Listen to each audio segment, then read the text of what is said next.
Hva sier du, Myra? Skal du bare være her i bilen, eller? Hæ? Skal du kun bare være her? Hæ? Nei, ikke det vi skal være. Vi skal ut, vi. Du vet jo hvor vi er nå, ikke sant? Ja. Du vet jo hvor vi er nå. Ja, nå er vi fremme. Samme sted som du er så glad i. Hæ? Faller du på fall i søvne?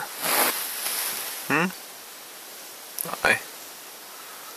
Det gjør det vel ikke, kjære? Hæ? Nei. Ja. Ja. Men vi er i hvert fall fremme, så da kan vi... Kan vi bare gå ut nå? Ja.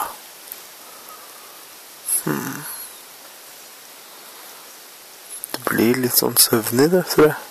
Ja. Jeg ser det litt på deg. Ja. Passer godt på meg i hvert fall. Ja. Det er bra. Ja. Ok. Greit. Skal vi gå ut? Ja. Ikke så mye... Du har ikke så mye å si i dag. Ja? Du er bare trett. Ja. Takk. Greit. Ha det.